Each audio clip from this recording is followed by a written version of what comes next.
सी गमन सत पुरुष वचन कदली फलत एक बार तिरिया तेल हमीर हट चढ़े न दूजी बार। यानी 24 साल की उम्र में इन्होंने क्या ले ली, समाधि ले ली और संप्रदाय चला दिया, दशनाथी संप्रदाय। देख लो 24 साल है तो अपना टिटी जागता रह जा, अटिटी देखता रह जा, आगे काय करेंगा, आगे काय न करेंगा।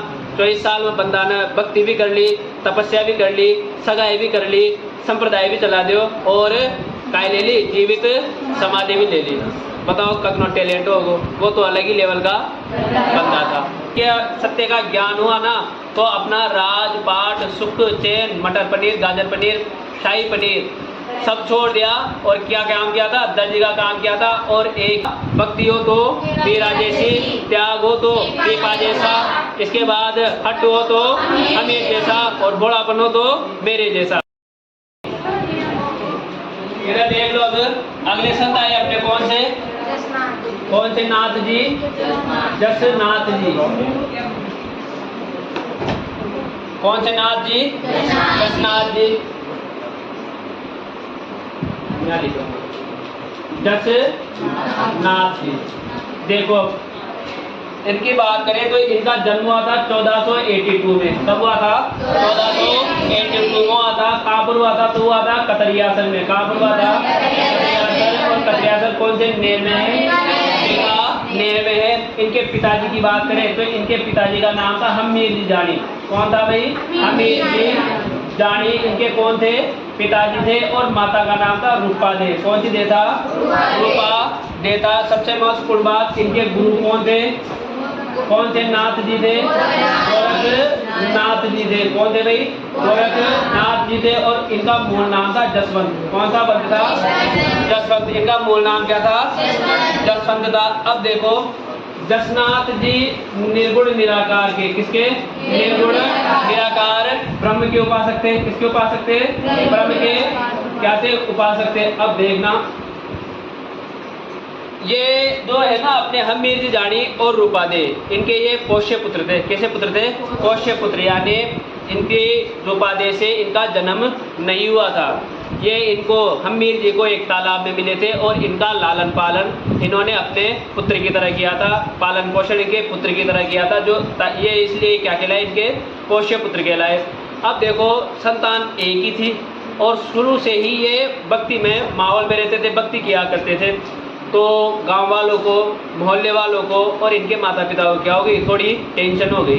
टेंशन ये हुई कि छोरा एक ही है, आगे वंश चलेगा तो कैसे चलेगा, तो इसका क्या कर दो, ब्याह कर दो। क्या कर दो, ब्याह कर दो। और पहले एक कहावत चला करती थी, कल लुगाई आओगी तो कल ठकाना आ जाओगी, अपना आप कमाबा लाग जाओगे। ये पहले हुआ करता था, वर्तमान में ऐसा कुछ नहीं है।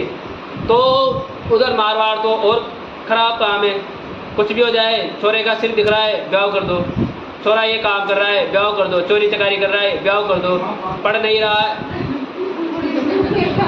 रहा है ब्याह कर दो। यानी एक ही कहावत थी, जब एक ही बात कही जाती थी कि कुछ भी करे ब्याह कर दो। तो इनका भी क्या हुआ था, सगपण तय हो गया। किसके साथ, कालदेय के साथ। किसके साथ सगपण तय हो गया, कालदेय के साथ। क्या हो सकता है, ये जब इससे चैटिंग वगैरह करने लग जाए, डेटिंग वगैरह करने लग जाए तो भक्ति छोड़ दे। लेकिन ऐसा नहीं हुआ। जसनाथ जी 12 वर्ष इनका भी के साथ, लेकिन जसनाथ जी तो वही भक्ति में माहौल में रहने वाले। तो 12 वर्षों तक एक स्थान पड़ता है जिसका नाम था गोरख माल्या। कौन सा माल्या था, गोरख माल्या। ये गोरख माल्या में चले जाते हैं और 12 वर्षों तक क्या करते हैं, 12 वर्षों तक क्या करते हैं, तपस्या करते हैं, दीक्षा लेते हैं। और दीक्षा प्राप्त करने के बाद सन आता है 1504।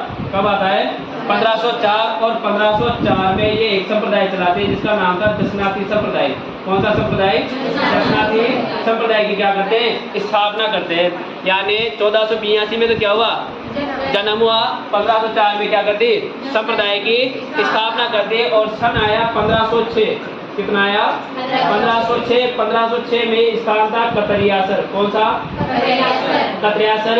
बीकानेर में इन्होंने क्या ले ली थी, जीवित समाधि ले ली। क्या ले ली, जीवित समाधि ले ली थी। और इस समय इनकी उम्र थी मात्र 24 साल। कितने साल की थी, 24 साल।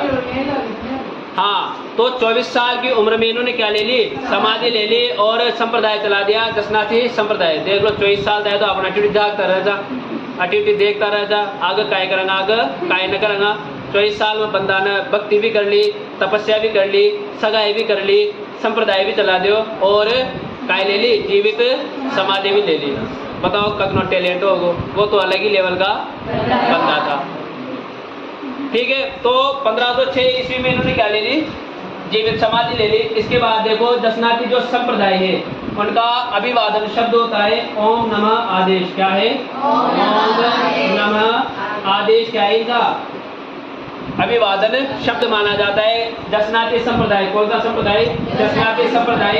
इस जसनाती संप्रदाय के अनुयायी 36 नियमों की, कितने नियमों की, 36 नियमों की क्या करते हैं, पालना करते हैं। और विष्णु संप्रदाय के अनुयायी 29 नियमों की पालना करते हैं और चरणदासी संप्रदाय के अनुयायी 42 नियमों की पालना करते हैं। तो ये 3 तो संतों में याद रखना है कि विष्णु संप्रदाय के अनुयायी 29 नियमों की पालना करते हैं, जसनाती संप्रदाय के अनुयायी 36 नियमों की पालना करते हैं और चरणदासी संप्रदाय के अनुयायी 42 नियमों की पालना करते हैं। इन 36 नियमों में सबसे महत्वपूर्ण ये जो जसनाती संप्रदाय के अनुयायी है वो गले में काली ऊन का धागा पहनते हैं, यानी गले में क्या पहनते हैं, काली ऊन का धागा पहनते हैं। इसके अलावा मोर पंख और जाल वृक्ष को क्या करते हैं, पवित्र मानते हैं। और मोर पंख को तो अपन भी पवित्र मानते हैं। जब छोटे थे तो मोर पंख लाते थे और कहाँ पर रखते थे, किताबों में रखते थे और क्या कहते थे, विद्या आएगी, विद्या आएगी, विद्या आएगी।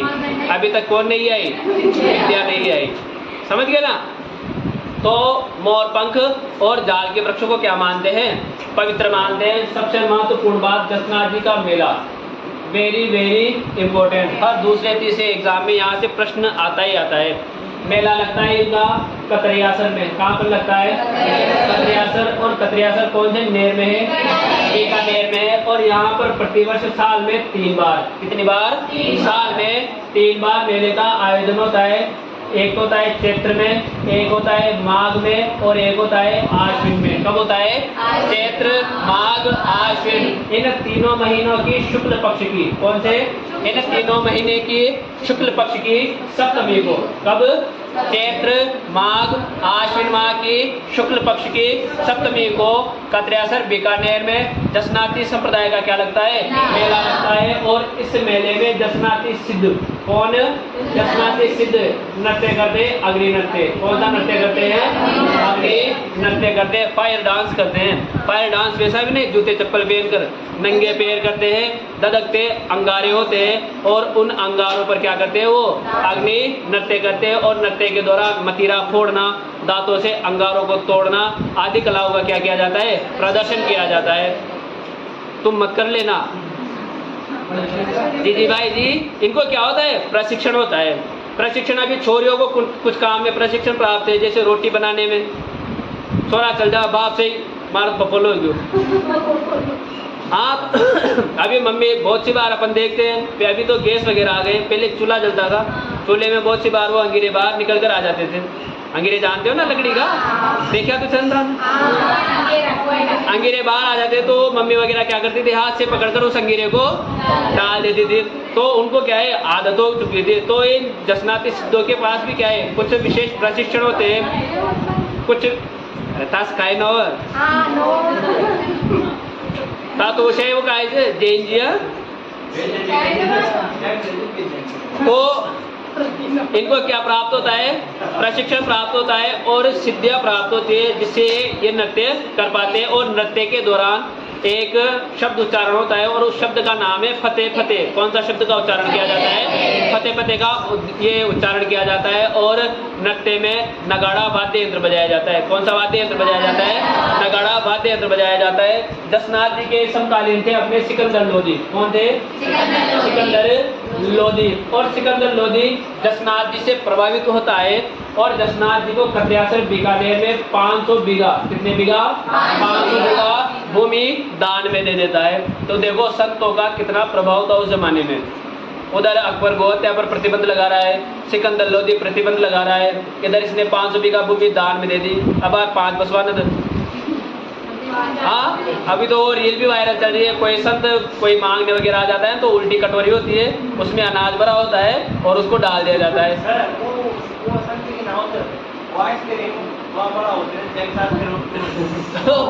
तो सिकंदर लोधी इससे प्रभावित होते हैं और 500 बीघा भूमि क्या देते हैं, जमीन में दान देते हैं। इसके अलावा जसनाथ जी ने एक तांत्रिक था जिसका नाम था लोहा पांगल। क्या नाम था?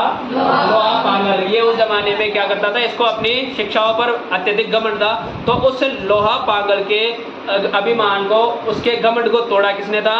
जसनाथ जी ने तोड़ा था। इसके अलावा इन्होंने 3-4 ग्रंथ लिखे थे। एक को लिखा था कोंडा। कौन सा लिखा था? कोंडा। एक लिखा था सिंबू धड़ा। कौन सा धड़ा? सिंबू धड़ा। एक लिखा था जन्म जूलनो। कौन सा लिखा था? जन्म जूलनो। और एक लिखा था गोरख छंदो। कौन सा लिखा था? गोरख छंदो। प्रश्न मारो यो से आवाज में। इनके उपदेशों की भाषा क्या थी? हाथ थोड़ा कर दो जी आ रहे हो जो। इनके उपदेशों की भाषा कौन सी थी?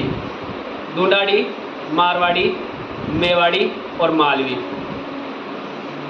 ढूंढाड़ी, मारवाड़ी, मेवाड़ी और मेवाती सॉरी मेवाती, मालवी की नहीं। हाथ थोड़ा करो जी आ रहे हो जो। इनके उपदेशों की भाषा क्या थी? ऑप्शन थोड़ा चेंज, अरे ऑप्शन थोड़ा चेंज। मारवाड़ी, टिंगल, मेवाती, नागौरी।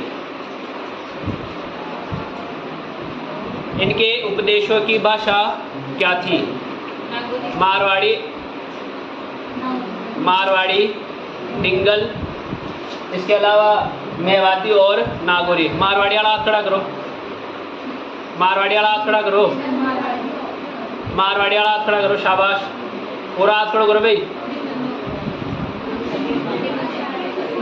लगभग छोरा पूरा से 3-4 छोरे भी से। डिंगल वाला हाथ खड़ा करो। डिंगल वाला हाथ खड़ा करो।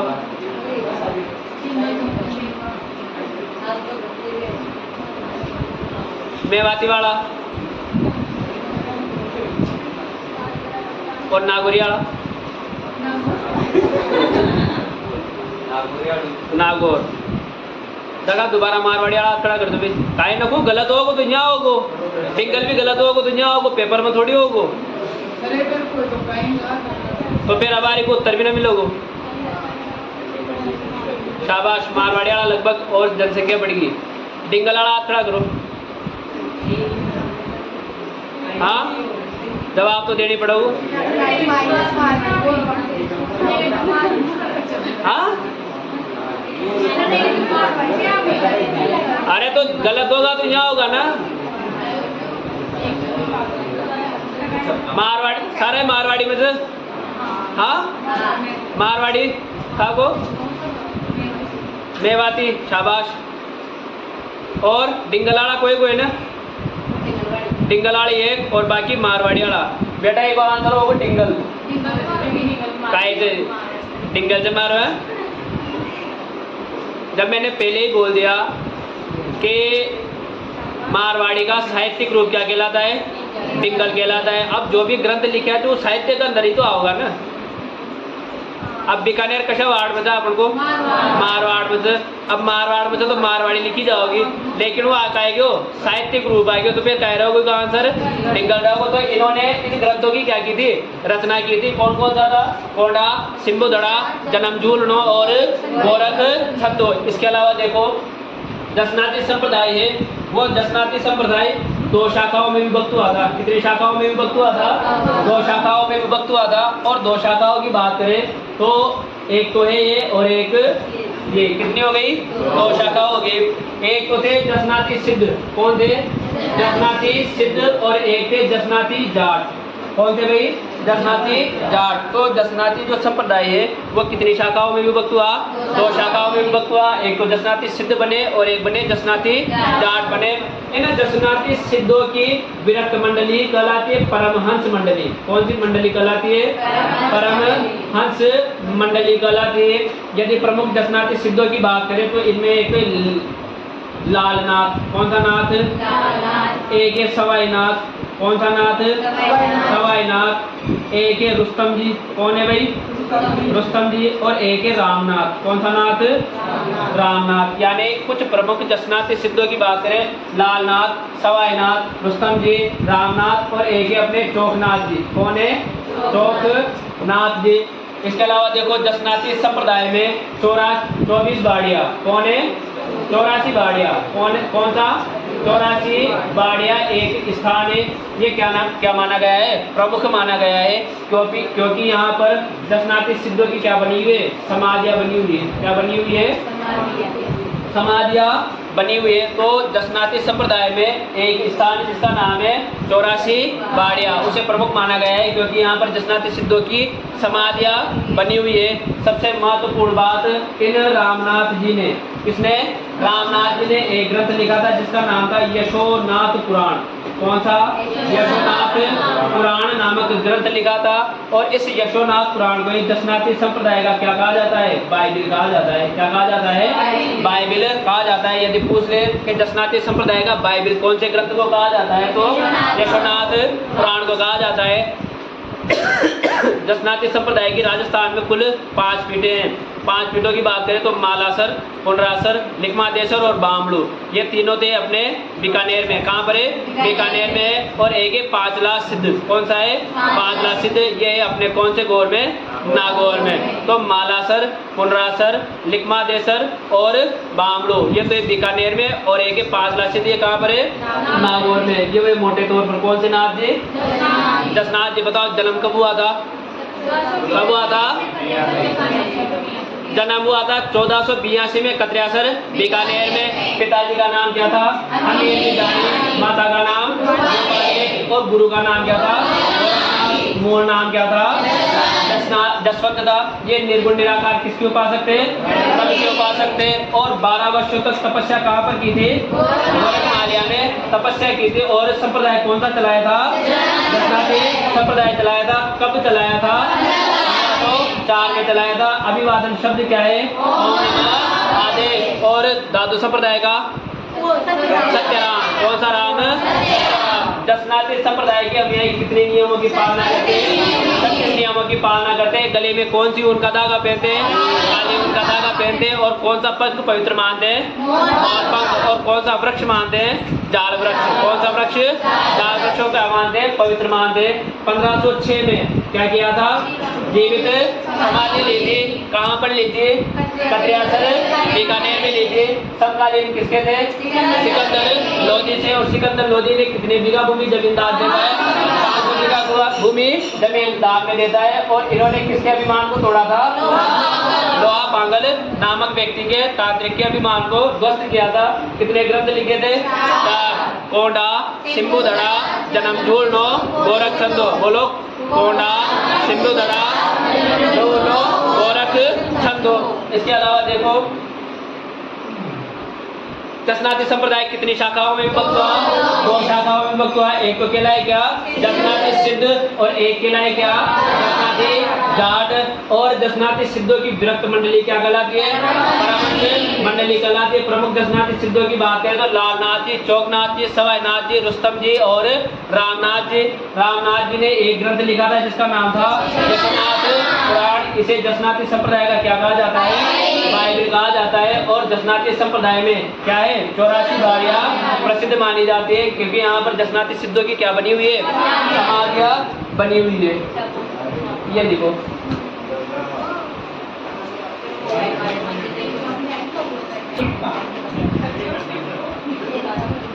देखो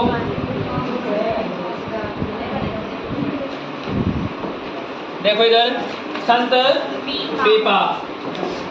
संत पीपा का जन्म कौन से रोड में हुआ था? गागरोड। और गागरोड कहाँ पर है? झालावाड़ में। इनके गुरु का नाम था नंदीनंद रामानंद। और इनका मूल नाम क्या था? प्रताप सिंह खींची था। और ये गागरोड के क्या थे? शासक थे। क्या थे?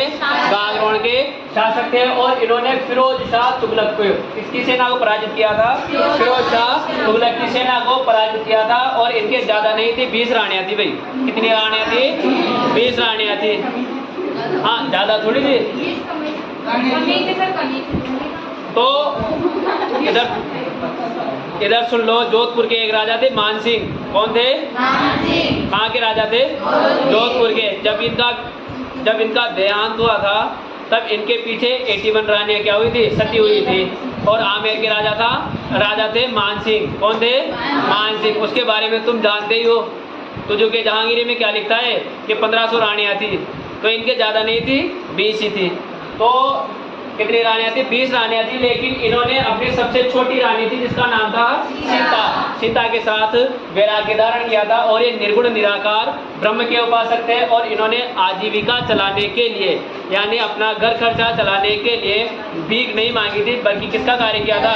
दर्जी का कार्य किया था। बताओ, गागरोण को शासक, गागरोण को राजू, जो सारो त्याग छोड़, राजपाट का सुख छोड़, काय कर रहे हो?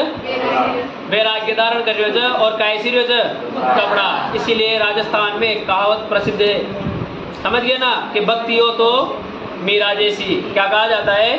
भक्ति हो तो मीरा जैसी। इसके बाद त्याग हो तो पीपा जैसा। क्या हो? त्याग हो तो पीपा जैसा। जब सत्य का ज्ञान हुआ ना, तो अपना राजपाट, सुख, चैन, मटर पनीर, गाजर पनीर, शाही पनीर सब छोड़ दिया। और क्या काम किया था? दर्जी का काम किया था। और एक हट हो तो हमीर जैसा। किसके जैसा? हट हो तो हमीर जैसा। जिसके लिए प्रसिद्ध कहावत है कि सी गमन सतपुरुष वचन कदली फलत एक बार। सी गमन सतपुरुष वचन कदली फलत एक बार, तिरिया तेल हमीर हट चढ़े न दूजी बार। यानी जैसे शेर जीवन में एक ही बार बच्चे देता है, केले के एक ही बार फल आते हैं, और जिस प्रकार एक बार दुल्हन के तेल चढ़ जाते हैं, और वो तेल कब उतरते हैं? फिर विवाह के टाइम पर या विवाह के पश्चात। यदि किसी दुल्हन के तेल चढ़ जाते हैं ना, तो उसका विवाह करना ही पड़ता है। पहले तो ये था, अभी का पता नहीं। और एक है हमीर हट, एक बार जो हट हमीर ने कर लिया तो फिर उसे प्राण देने पड़ जाए, लेकिन वो उस हट को छोड़ता नहीं। तो क्या कहा? भक्ति हो तो मीरा जैसी, त्याग हो तो पीपा जैसा, इसके बाद हट हो तो हमीर जैसा, और भोलापन हो तो मेरे जैसा। आगे देखो। हाँ, वही रणथंभौर वाला। तो आजीविका चलाने के लिए इन्होंने किसका कार्य किया था? दर्जी का कार्य किया था। इसलिए दर्जी समुदाय इनका क्या बना? अनुयायी बनता है। इसके अलावा अर्जुन देव ने, देखो, रामानंद के जितने भी शिष्य थे, उन सभी शिष्यों के जो उपदेश है ना, वो गुरु ग्रंथ साहिब में मिलते हैं। जैसे अपन ने पढ़े थे सबसे पहले धन्ना जाट, उसके बाद कौन आ गए? पीपा जी, इसके बाद ये रेदास जी भी आएंगे। तो उनके भी पदों को अर्जुन देव ने किसमें? गुरु ग्रंथ साहिब में शामिल किया था। तो देखो, संत पीपा के उपदेशों को किसने? अर्जुन देव ने गुरु ग्रंथ साहिब में शामिल किया था। इसके अलावा इनका मेला लगता है चैत्र पूर्णिमा को। कब लगता है? चैत्र पूर्णिमा को लगता है। और चैत्र पूर्णिमा को कौन सी जयंती आती है? हनुमान जयंती। कब आती है? चैत्र पूर्णिमा को। इसके देखो, संत पीपा का जो चबूतरा है वो बना हुआ है वाराणसी को ही कहा जाता है काशी, और काशी को ही कहा जाता है बनारस। क्या कहा जाता है? काशी, बनारस या वाराणसी में बना हुआ है। इनकी छतरी बनी हुई है गागरोड में। कहाँ पर बनी हुई है? गागरोड में बनी हुई है। और इनका मंदिर बना हुआ है, एक है समदड़ी बालोतरा में, और एक है मसूरिया पहाड़ी जोधपुर में। कहाँ पर है? मसूरिया पहाड़ी जोधपुर में बनी हुई है। इसके अलावा इनकी गुफा बनी हुई है टोडा राय सिंह टोंक में। कहाँ पर बनी हुई है? टोडा राय सिंह टोंक में बनी हुई है। इनके उपदेश क्या कहलाते हैं? गुटका कहलाते हैं। और इनका ग्रंथ कौन सा है? जोग चिंतामणि। कौन सा ग्रंथ लिखा था? जोग चिंतामणि। छापो फटाफट।